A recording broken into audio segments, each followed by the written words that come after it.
Thank you for joining and have fun. Amazing. Hi, Nilu.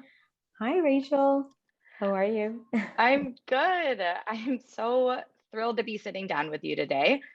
I am a total beauty geek on my end and lead obviously beauty partnerships at Pinterest, but it's always so fun to get to talk to the beauty marketers directly. Someone like you who has worked with some of the largest global brands like Estee Lauder, Urban Decay, Bare Minerals, and now Calvin Klein fragrances. So you clearly know the beauty consumer so well, and I can't wait to talk to you more about how to make more authentic connections with them. But first, I want everyone to get to know you. So can you tell us a little bit more about why you got into beauty and what you love so much about it? Sure. Beauty is all about self-expression, right? It's really personal, and it's really a way into giving people an opportunity to really understand who you are and all the multifaceted versions of yourself, and it helps transform you. And that's what I really love about working in beauty and being part of this industry. It's obviously also a very fun environment. I've gotten I've been very fortunate to be able to be part of all these incredible brands' journeys and contribute to their growth. So so that's a little bit about why I love working within beauty. And also just as a marketer, I've always been very curious about what makes people tick, what makes them, convert or gravitate towards a certain brand or campaign. And so I think all of those things encompasses why I love being a beauty marketer.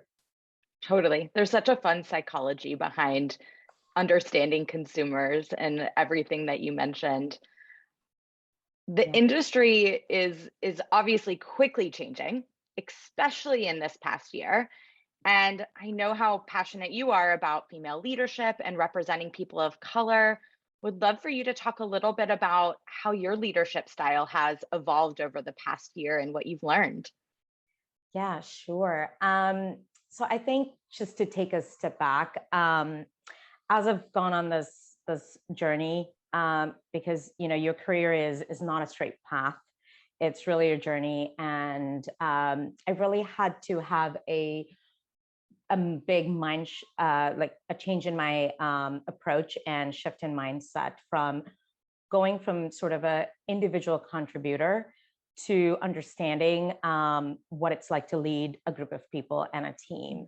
So really to understand the difference between doing versus leading, because most of your career as you're starting on this journey, you're really focused on your specific tasks, your specific job description, your specific category or what have you. But then there is that shift of like what it's like to lead a team, a group of people. And I think bringing your authentic self to work, talking about superpowers, all of these things have really come to fruition, especially this last year or so. So what does that really mean as a leader, right? Like, how do you create this environment, the safe space for your team to be able to bring their whole self to work and produce really good work? And then how do you identify what those superpowers really are? What are those strengths that exist with your team members, and how do you bring it to light? And most importantly, how do you give them the tools and the courage to be able to apply that towards your specific business goals and brand strategy? So I think those are some of the things that I've really had to learn and develop as I go on this journey as well, and giving and creating that space. Because as a employee myself, I want to work for leaders that trust me. And so I want to be able to create that kind of environment where my team can place their trust in me. They know I'll be there to learn from them and also defend them, because we know not everything is going to be perfect. So the idea of being able to embrace challenges and I never like using the word fail, but the ability to fail and learn from your from your challenges, and is equally important as coming up with really great ideas, right? So I think all of those kinds of things are how I've started to really embrace my leadership skills and developing a team. And then separately, I think especially this last year, it's been very challenging for so many reasons for so many people. And for me personally too, I've been really trying to lean a little bit more into my own Asian community. I'm from Sri Lanka. I grew up there. My parents are there. I just, got really lucky to be able to come to this incredible place, live in New York, and work for these amazing brands and have this great experience. But this past year or so, especially, just like so many other people, I had a lot of learning to do. And so being able to lean into this Asian American community and be a contributor in that aspect is something that's hugely important to me. And that's something that I'm working towards more and more. This community is, sometimes a little bit invisible. Oftentimes multicultural marketing really,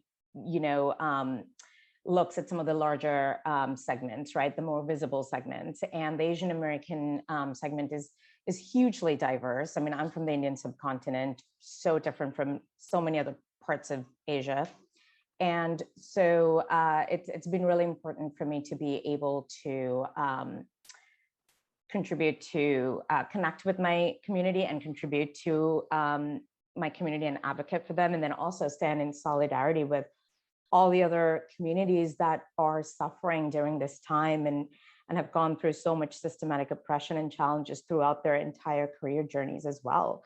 So those are some of the things from a personal standpoint that I'm really focused on as well. I love that. And even taking what you just said and tying it back to this idea of creating safety, right? And what safety has meant for everyone to have all diverse opinions and everyone have a seat at the table and really feel like people are being heard and contributing. There's safety in that physical space, but this year it's been about how do you create that safety in a virtual space when you can't really connect with that person one-on-one. And that has definitely been something that's been a learning on my end as well, and something I was just thinking about as you were saying that. Yeah, I think I think the fact of the matter is we're all learning and we're all growing now. A lot of things are out in the open.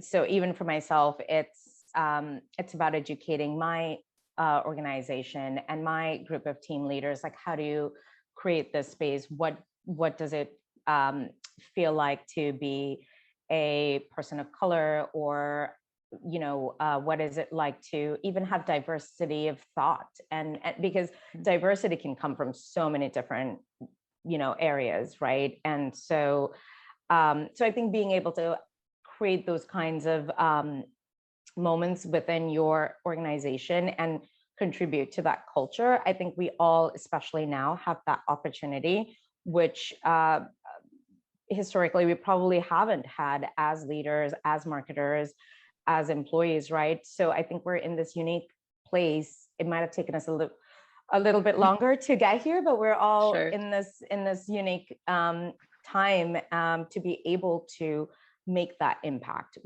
and we haven't had that chance before. So I think if anything, it's a positive change.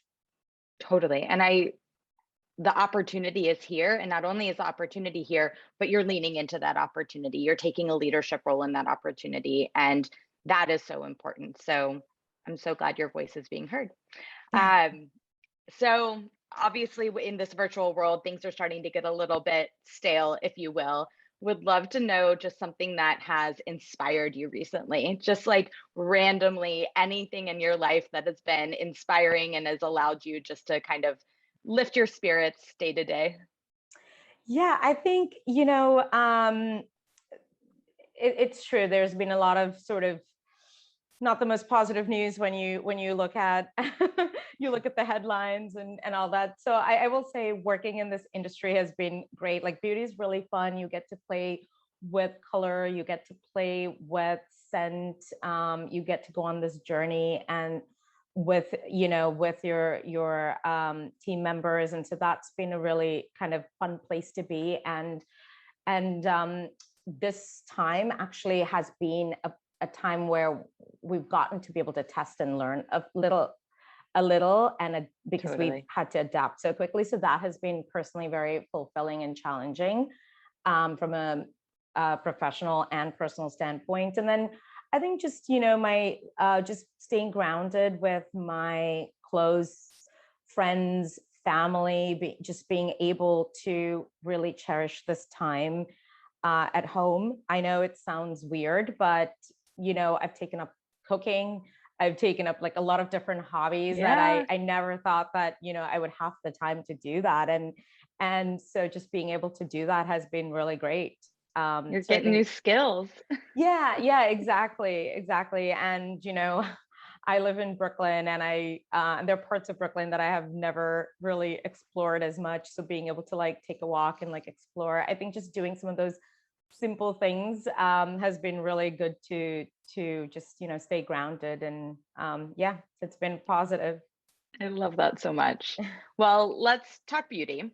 On the Pinterest side of things, we're seeing that beauty searches are going up. We're seeing a 22% increase in beauty searches year over year.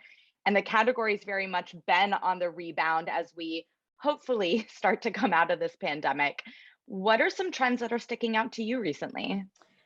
I think the way brands and consumers are approaching storytelling, Mm, right, is definitely something that the shift has already happened. So it's more about how will this continue to evolve. More and more having this inclusive storyline, having embracing movements like gender fluidity, and consumers are, as we know, consumers continue to hold brands more and more accountable for everything, right? From who is on your staff, like if you have an angle of diversity, like what does that look like outside of your campaign, like who's mhm. actually creating these campaigns, and who's responsible for the storyline, like how authentic is it? So being able to really kind of evolve those approaches as a brand.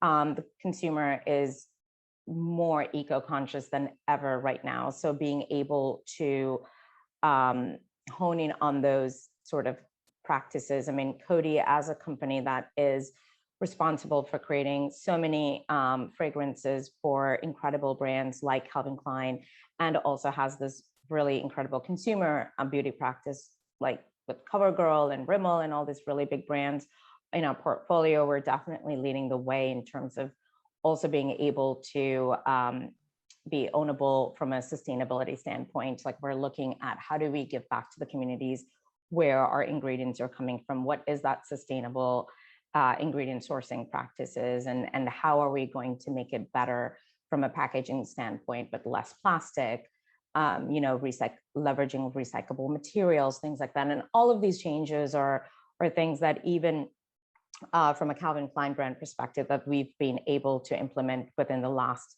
couple of years. We launched our first gender fluid. It's a genderless vegan fragrance in 2020 during the pandemic, actually. And it's been, so well received. And it's the first fragrance of its kind. So just, being able to lead the way in these types of practices and listening to consumers and is something that I think is probably going to be even more, like brands and consumers are going to be even more in touch with each other and going along with on this journey together. And I don't think that's going to change. No, it's not going anywhere. It's Yeah. so true. And consumers have such higher expectations than they ever have before, and they're holding brands accountable with their wallet. And it's kind of awesome to see. And it's amazing to see the response that a company like Coty has had to making sure that it's not just about creating sustainability, but it's about being a part of the community and really being a part of that. So those are some incredible examples. getting into the fragrance category even more specifically, what are some of the trends you've seen through the pandemic in terms of what consumers want from the fragrance category? And how has Calvin Klein adopted to that?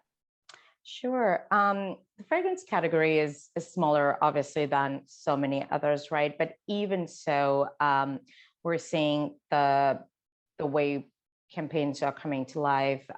We're seeing the way innovation, the approach for innovation from a product standpoint is shifting very, very quickly. And fragrance brands are getting bolder from their marketing across the board from a 360 perspective. And even legacy brands like Calvin are pivoting very, very quickly. And we've had to, from the way we want to communicate to our consumers, we've been able to test different ways to get our fragrance out, because we obviously couldn't, have consumers go in store and smell this fragrance, which is usually sort of the best way to kind of communicate with your audience, right? Like for fragrance, especially, you really kind of put the trust in the consumer to go hold the bottle and play with the scent and really kind of immerse themselves in this olfactive journey, which obviously with the pandemic, all of those kinds of things went away. So being able to really quickly adapt from a social commerce perspective, being able to quickly adapt to like at home delivery and sampling opportunities, things like that, are ways that we've definitely approached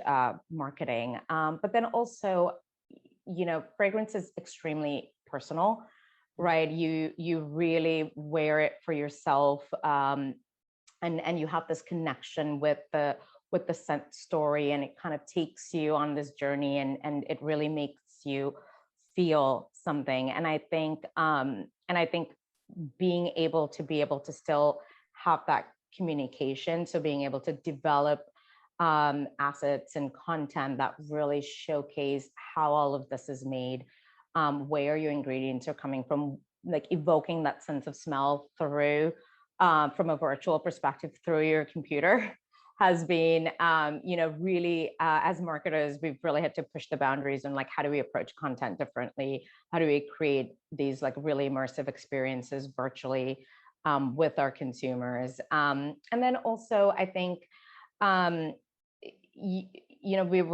talking about sustainability a lot. So there's a lot of brands that have approached refilling fragrance, which is something that's, these eco-friendly refill concepts is something that's really being adopted by organizations like Calvin very, very quickly, and Coty. So I think those are kinds of trends specifically that, again, consumers want, that marketers are really quickly adapting to.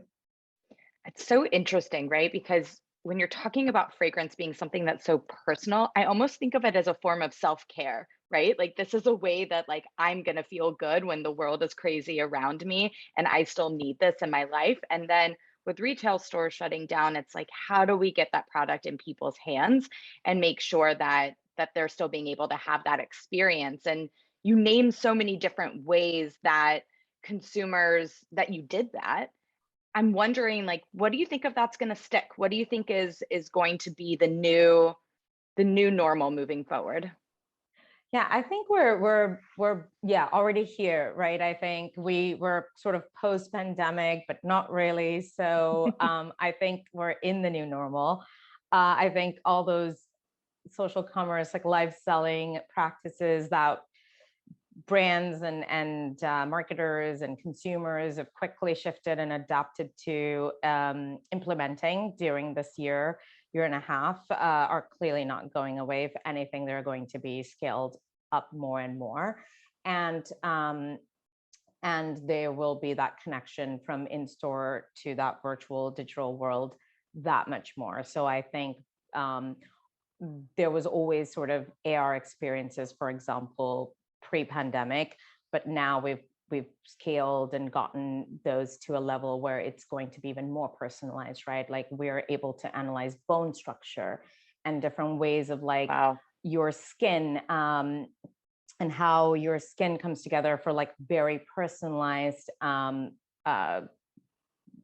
recommendations. And so I think, so all of those kinds of technology will just continue to evolve and connect and help connect the consumer from in-store to offline. And I think that's sort of how things are shifting. And then of course, we talked a lot about transparency and consumers holding brands accountable and storytelling shifting. I think there's going to be a lot of continuous focus on that authentic storytelling, spotlighting BIPOC creators and what that really means from a long-term strategy, because we know short-term, it's very much implemented right now across the board for a lot of brands, but like, how will this continue? So it's not really a trend, it's really part of your, like an inherent part of your brand story. And these people are part of your brand. Totally. So a lot of trends like that I think will continue to evolve. Well, it's like the past years just accelerated everything. It's Right. like these things existed before, but then the need for them just grew exponentially overnight. And now we're here to stay. And I want to, in our last few minutes, dig in more to this idea of authentic storytelling and how that's evolved for your brand, how you're bringing more diversity to that storytelling, and then also thinking about different platforms and having to build more natively what that looks like. Sure. I think a lot of the brands that I've been very fortunate to be part of, having that diverse storytelling, whatever that may be, has always, been a part of that brand, right? Like Urban Decay is a brand that really embraced what it's like to be different, what it's like to embrace like metallic and these bold colors at a time when that wasn't the case in the beauty industry. This was like 20 years ago, and they created this brand for people that felt different or wanted a different experience. And so that's always been sort of the type of brands that I've aligned myself with as well. And Calvin, Calvin is a brand, it's a legacy brand, sure, but it's a brand that has always been at the forefront of shifting culture. Mm-hmm. And even the talent that they've brought on board back in the 90s were people that, were creating different experiences and were different at that time. That is obviously normalized over time. So they were the first people to work with up and comers like even Christy Turlington, who has an incredible, footprint giving back to the community. And so I think, and now she's part of our Eternity franchise, which is an iconic fragrance for the brand. And we brought her back after being part of this brand for 10 years ago, and having those like authentic relationships, I think really continue to help. We just launched a brand new fragrance called Calvin Klein Defy, which really embraces what it's like to, again, be responsible for having a strong sort of mindset and kind of paving your own path. And so being able to tell those individual storylines is very much part of the brand. And that's something that I think is so incredible for me to be part of. I love those examples. And Christy Turlington coming back is so cool. And just everything that she stands for now, how she's used her platform, her family. It's interesting to think about how celebrities are doing that. And then how as brands, you choose those celebrities to align yourselves to that share in the values of your brand. And just wondering, as the influencer sphere continues to evolve, at Pinterest, we'd like to really refer to them as creators. Wondering from your perspective, creators, influencers, and just how important that is to consumer engagement, really. Yeah, I think these influencers were always creators, right? They created these incredible content, experiences for your brand and for their community, who then you hope becomes part of your community. And they've always had this influence. And that's why we work with them, right? so the creator community is hugely important in the beauty category, as I'm sure you know very well. Yeah. And so I think it's about tapping into the right type of creators that really align with your brand and your brand aesthetic. And it sounds like a no-brainer, but it is a little bit harder than you'd think to be able to do that. And then also giving them that ability to be able to create stories on behalf of your brand and trusting them. Again, it goes back to kind of that trusted relationship. More and more, we're trying to let go of having too many parameters around what that content creation process looks like, and giving them the opportunity to create the content that works best for them on their platform, for their community, which really you see a lot of great results when that kind of comes to life. So because you're already creating content on behalf of your brand, so having those two complement each other has been really great. And for us, again, making sure we tell the right type of stories in an authentic way has been very important to a brand like Calvin, because it's inherently, you know, part of the DNA of the brand and has always been since the 90s. So it's just really kind of going along that journey and pushing the boundaries even more now. Right. It's like nothing has really changed. Calvin Klein has always been doing this. It's just about adapting it for how consumers want to engage today and how that journey is a little different. Yeah, definitely. I mean, I think, you know, it's marrying the two. It's creating the right type of content. And then, of course, to your point, making sure it's distributed and you're present in the right places for the right target, right? And how you're doing that. I mean, there's no one size fits all. We all know that. So it's really about how do you create different stories for specific targets that really truly represent your product and your brand, and adapting it and shifting it when your consumers change, and kind of testing and learning and understanding what's really resonating with them. And then also being bold, right? I mean, when TikTok kind of came out of nowhere, we saw a lot more brands like Chipotle and the Washington Post like really play in this space as a very sort of, you know, quick example. And we didn't really see a lot of beauty brands embrace it, and definitely not luxe brands or fashion brands like a Calvin. And now we're kind of seeing that's where our consumer is. And the way you'd create content for TikTok is very different from how you tell your brand story and how you'd bring your product to life on different platforms. And we have a huge footprint in Asia. So, you know, making sure you're culturally relevant in all of these different regions is, and leveraging the right talent, leveraging the right formats is, again, something that we continuously optimize and work towards getting it right. So I want to take a quick pause because I know we don't have any questions in the Q&A just yet, but for anyone listening in, I did want to encourage you. We have a few more minutes left and happy to answer any of your questions as well. So I'll keep my eye on that and see if any questions come through.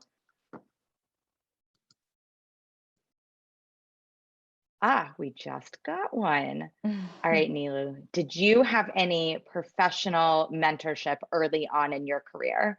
And how did that relationship impact your journey? I did. I think sometimes when you're young, you don't always realize what a mentor really is and how to leverage that relationship. But that's okay. That's all part of the journey and the process. So I would encourage everyone to kind of, you know, reach out to people that you find inspirational, or you're curious about their journey or their specific position. Everyone can be, you know, influential and help you through various different aspects. So you don't always have to even look at a mentor that's only doing digital marketing, because I'm a digital marketer. I think that has worked really well for me. I still have a lot of mentors that help, that I bounce ideas off of, and I work really closely with. And then also thinking about reverse mentorship. That's something that I think people don't realize, but you have a lot to offer. Some senior marketers and leaders as well, and it is a two-way relationship. So making sure that you are also there to, help them with any ideas, or kind of teach them, like, again, digital trends that are popping up or what have you, I think is really, really helpful. And then also looking for mentors outside of your very immediate space, I think is really crucial. So you get a larger understanding of the business, the category, whatever it is that you're interested in. Totally. And I love that perspective on just the give and take aspect of mentorship, that it is a two-way street, and knowing that no matter how junior level you are, you have a unique perspective that whoever your mentor may be may not have, and making sure you're offering that up as well. I love that. We had another question come through. Great session. You spent some time on the agency side at JWT and Publicis Nilu. What did you learn during that time that you took into your client side role? Great question. I loved my agency time. This was before so many shifts in the market space has happened, so it feels like years ago. But on the agency side, you really hone in your skills. I was a social strategist and a media planner, and so I was really able to build on those experiences and really focus on gaining that skill set that really helped me transition very successfully to the client side and kind of hit the ground running and make that impact. And then, again, working on the brand side, you get visibility in just so many other avenues of how a product comes to life. How do you build a campaign? What our consumer insights look like? And so being able to kind of then take your specialized experience and role and broaden it to be a sort of a more just a 360 marketer, if you will. And that's kind of how I've approached it. And I will say part of my agency experience was also in Paris. And so I really valued that experience because you kind of get out of your comfort zone. And I worked with predominantly French employees. So English was everybody's second language. And so being able to step out of your comfort zone and learn in a different language, different projects, I think all of those are really valuable experiences. Well, and I have to imagine too, that's how you get diverse experience, right? That's how you set yourself apart from other candidates when you're looking for jobs, for instance. And someone actually just asked, what's the biggest piece of advice that you have for younger professionals?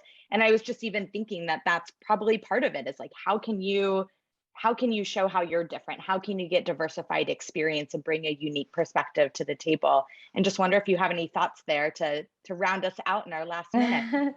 Yeah, I think, everyone is a digital, marketing is digital now. So I think, first of all, there shouldn't be that sort of separation. And we're all global consumers in this very global world. And it's an accurate representation of who our consumers are and the world that we're living in. So I think being able to be curious and embrace any opportunities and learn from it to move to then further get you to your goal, I think is really important. And when you're sometimes young, you don't really realize that because you're really focused on that one thing, and you kind of forget the lessons and experiences you can get out of something that might not be the most perfect kind of experience. That's awesome perspective. This was so fun. Thank you, Ariel. We'll turn it back over to you. Thanks, Rachel. Indeed, this was so fun. Thank you both for taking the stage today. And I hope you come back very, very soon because your session was just incredible.